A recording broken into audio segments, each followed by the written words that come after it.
And because AVID was preparing students for university, I spent the summer of 1981 putting together a cadre of freshman level, in fact, I know one of those professors is here in the crowd, of college level freshman professors from the area with our high school teachers to look at our curriculum, to make sure that it was an appropriate curriculum to prepare the students, and we actually wrote a new pre-collegiate curriculum, but it came from a teacher, not from the district level, and I again had a friend of the people at the highest levels.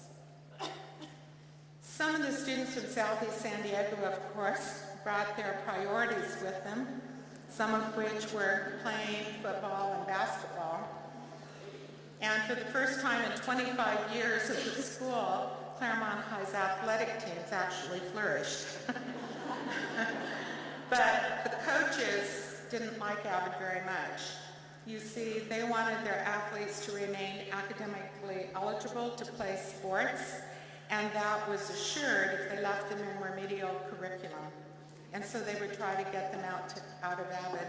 Now, never mind that many of these very students wanted to go on to college, albeit on athletic scholarships, but they wanted to play ball in college. And the coaches were quite open about, oh, we can get you those scholarships, and yes, it's true that, you know, most of the athletes only are there a year or two, but it's worth it. Because now you get to play the most important game of your life on a great big college field. And academics didn't seem to matter. Soon the word of the minority student success in AVID reached the gifted office at the district level. They were under a lot of pressure to put minority students into the GATE programs. And the director of GATE called me and he said, Mary Catherine, you're cheating. There is absolutely no way you can be getting those kind of results with these students. They've got to be gifted students that we just haven't identified. And so we're going to take them out of AVID. They don't need AVID. And we're just going to put them in gifted classes. I said, Dave, I'd like you to come in with your school psychologist and give your individualized IQ test to the AVID students before you make that decision. And so they did. The highest IQ recorded was 120. The average was 101. At that time, gifted students in San Diego Unified had to have IQs of 145. After 3 years, $7,000 of grant money ran out, and the district was not about to support a program financially that this subversive teacher at Claremont High had done. But fortunately, I was good friends with the school's financial secretary, and we had lots of various pools of money.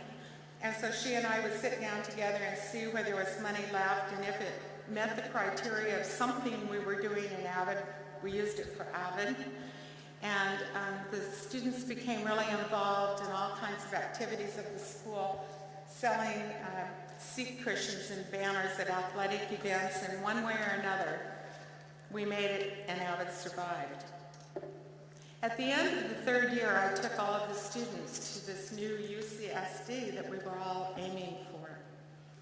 And we spent the weekend. We went on Friday, and the students sat in on some of the college classes. We got to see the campus, and we spent the weekend in the dorms. And on Monday, I received a call from the admissions office that said, Mary Catherine, your AVID students don't look like the students that we have here. I have a suggestion. I really think you ought to have them apply for community colleges. At the end of 4 years, we filled out our college applications. We put down our honors classes and our advanced classes. We put down our GPAs. We put down our SAT scores and our ACT scores, and we didn't mention AVID. Of the 30 remaining students, of the 32 who started, 28 were accepted to four-year colleges and universities.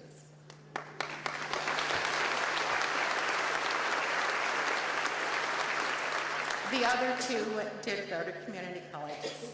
And today, all of them have graduated from four-year universities, many with advanced degrees. School-wide, on our standardized test scores that were given district-wide, at Claremont High, our language arts scores went up 46.6 percentage points higher than any other school in the entire district, and our math scores went up 35 percentage points higher. From Claremont High, we were sending more students on to college than any other school in the district, and we had as many advanced classes as the much larger and highly touted La Jolla High School. Yes, AVID students had made the grade. I realize that I've been talking about a school in California and we're at a conference in Texas, so I did just a bit of research on what's going on here. And I found that in 2008, your Public Education Visioning Institute presented a new vision for your schools, and in that it says, bureaucracies discourage and are disruptive to innovation and cannot create the dynamic conditions that foster superior performance of teachers and students. And now I want you to think about the barriers that I've told you there were in the founding of AVID. Not one of those was a student, not one. Every single barrier was a barrier of a bureaucracy or of age-old beliefs among some educators as to who should succeed in our schools and who should not be able to succeed. My son became a teacher 15 years ago, my only child. I'm very proud of that. And I told him when he became a teacher, there were just two things he had to remember to be absolutely great. First, you always have to give the students academic rigor, because if you don't, they interpret that you think they're stupid and they will never work for you. Secondly, you must let those students know that you're on their side. You want them to succeed, because if they know that, they'll do anything that you ask.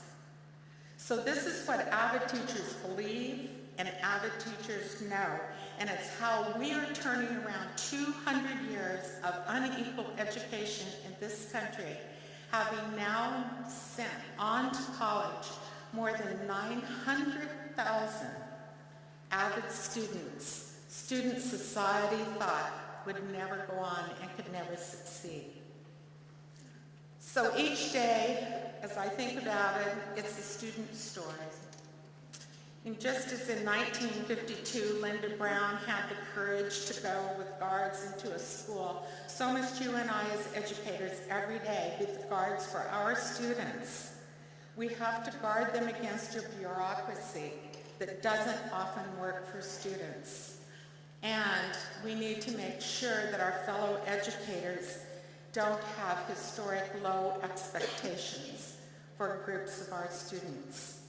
I think of my first group of AVID students who got up before dawn every morning and rode buses, stood on dark street corners and caught city buses for rides to Claremont High, 25 miles away. And I think of the courage of those students and what they did and how very successful they were. If they hadn't been successful, there would be no AVID today.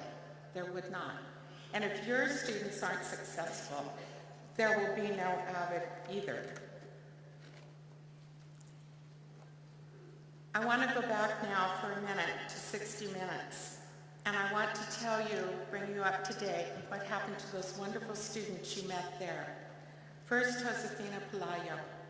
She's the one whose father tore up her paper. Josefina now has, oh, and I should tell you, a middle school teacher, when she asked for a book, told her she didn't need one, because all Mexican girls get pregnant before they graduate from high school and drop out. Today, Josefina has 2 PhDs.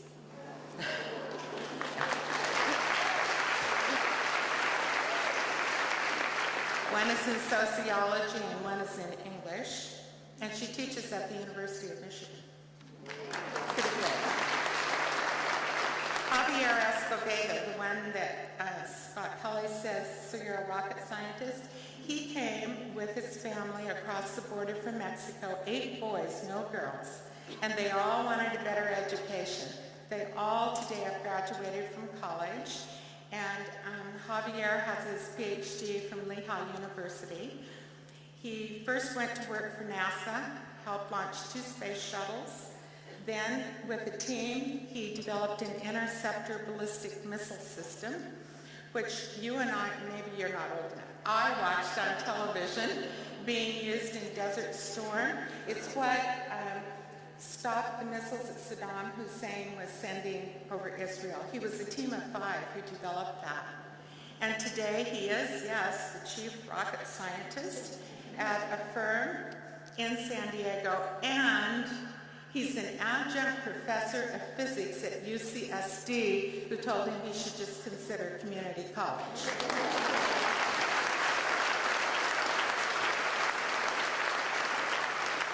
Clarence Fields, the African-American young man who works for Xerox and was in the video, he did want an athletic scholarship, and he got one, and he went to the University of Utah, where he played football.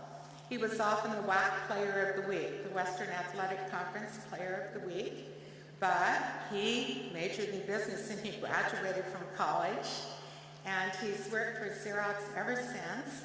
Today, he is the Western Division Director for Educational and Governmental Affairs for Xerox. He's an original AVID Center board member, and he still sits on the AVID Center board.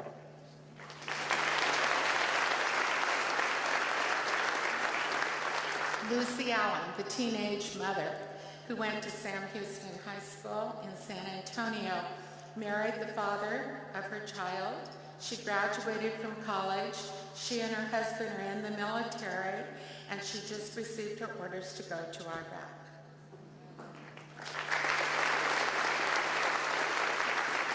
Charlotta Bates has somehow beat that terrible diagnosis of pancreatic cancer, but of course with all of her medical treatments, it's been a very up and down struggle, but she is still in college and she is still taking care of her invalid mother.